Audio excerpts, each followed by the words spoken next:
All right, let's talk about the Los Angeles Chargers. One of the better stories in the National Football League this season. Harbaugh, of course, coming into the fold, new GM Ortiz. This team has turned everything around. They look like a serious contender, not just to make the playoffs, but maybe to make the noise. You got guys like Justin Herbert stepping up their game at a whole new level. This defense is outstanding with the stars, making all kind of big plays. But I tell you what, lost in all the noise of these big names performing well for the Chargers, it's some under the radar moves that the Chargers have made that have had a massive impact and should really help them down the stretch. Great move by the Los Angeles Chargers here. I'm Nick, and this is Saturday Morning Inspection.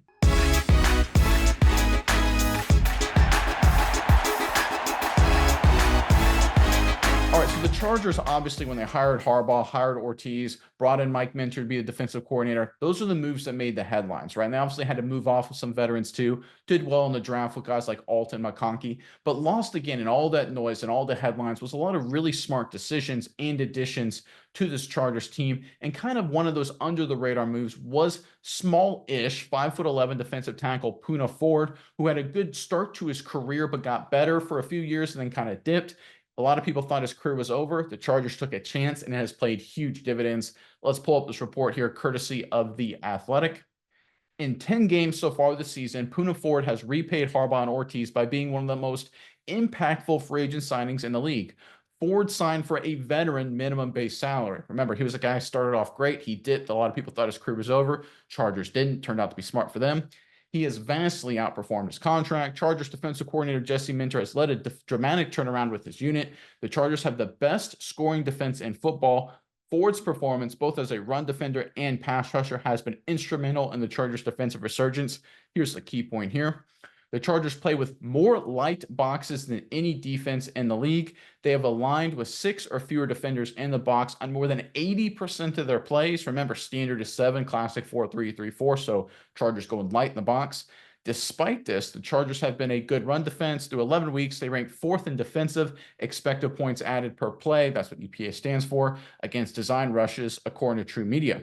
He's been really the anchor for us in the middle of the defense, Minter said. He's allowed us to do different things in our coverage because of our ability to stop the run at times with less people. He's certainly a big, big piece of that. Look, I thought Harbaugh, Ortiz, Minter, a lot of the additions they made that the Chargers made this offseason were going to have a huge impact. Honestly, I didn't see Puna Ford coming. He has been a beast for them. Big reason why they're where they are right now, heading into the postseason, potentially with a lot of momentum. Miles, I'm curious what your thoughts are on this. But first, Chargers fans, in the comment section below. Obviously, like we alluded to, Chargers having a great season, big names playing well, but maybe a guy like Puna Ford deserves some credit in your mind. So give us your under-the-radar MVP for the Chargers up to this point. Who's a guy that isn't getting the headlines, who isn't getting the attention that you think deserves it? Put that guy in the comment section below. But Miles, what are your thoughts on this latest news out of Los Angeles? Yeah, Nick, I think this was just a, match made in heaven for the Chargers. The opportunity, what the Bills did to Ford, I think that just everything aligned, the Chargers are able to go out and get a really solid player and just bring him in free agency to be such a key piece of this defense. You look last year with the Bills, it's not necessarily that Puna Ford was like horrible.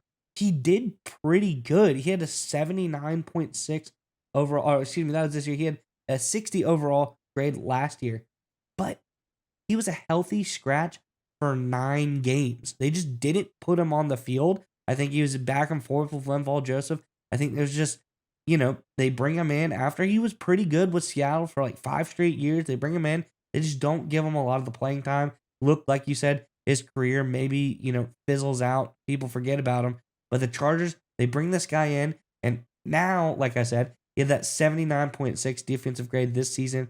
He's done really, really great overall. As they said, he's key run defender, doing really good things there. And that is why this Chargers defense is able to be ranked 4th in the NFL. This is a team who can be so good in coverage. If you look at what they're able to do in coverage, this is a top 4 team in the NFL in coverage because they can have those light boxes, because guys like Puna Ford can stop the run by himself in the middle of the field. This is just a really, really stout defense. And the addition of Puna Ford to the middle of this defense has been so lights out for the Chargers. I think this is one of the best moves anyone made all offseason because signing a guy at the veteran minimum salary and having him make this big of an impact on your team, there's actually no better value that you could get. It does not get any cheaper than it does for a guy like Puna Ford. And the impact that he made on this Chargers defense, I think, is understated as well. So great move by Ortiz, great move by the Chargers. This has been a very impressive run by them so far. Yeah, when you talk about what defenses are looking for in players, they're looking for people, you hear this all the time on broadcast, to change the math. What does that mean? It means you're trying to get a guy that just allows you to do different things defensively to give you basically a big advantage. So think of like a lockdown corner like Darrell Revis, right? You put Darrell Revis on a team's receiver, he's eliminated, allows you to double or roll coverages to the other receivers. So it changes the math in your favor, right? You have one corner, one receiver, and allows you to double up other guys, right? Changing the math. How about an elite pass rusher? It forces offensive linemen to double team him in the pass protection game. Again, changing the math in your favor. Or how about having a pass rusher that forces the quarterback to get rid of the football quickly? Again, changes the math, allows you to adjust your coverages, forces the opposing team. They can't sit in the pocket and throw deep. They got to get rid of it quickly, right? When you hear that term, change the math, that's normally what you're talking about.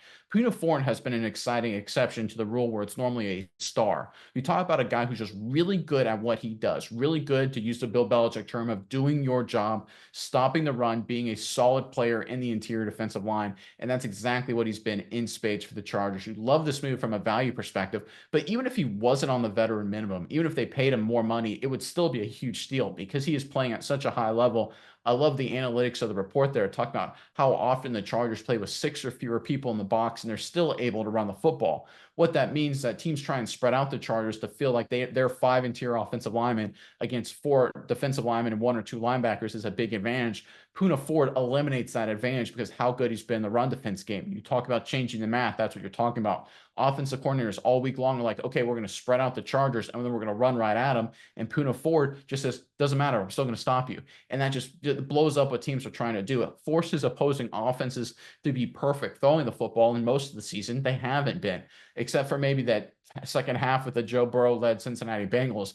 A lot of teams have really struggled against this Chargers defense because the numbers aren't in their favor, right? If you have a light box and you can't run the football, now you got to throw in a heavy coverage all game long. Recipe for disaster, especially when you consider how good the Chargers are rushing the passer with guys like Thule, Mack when he's healthy, Bosa, of course. It creates a lot of problems with opposing offenses. Credit to Ortiz for making this move. Credit for Mike Minter for putting Puna Ford in a great position. Obviously, credit to Harbaugh for being the guy running the entire show. But it's moves like these, under the radar strategic decisions, the addition of Puna Ford and putting him in a position to be successful. People miss out on them. They focus on the headlines. But this is part of the new Chargers era that we're seeing with Harbaugh and Ortiz.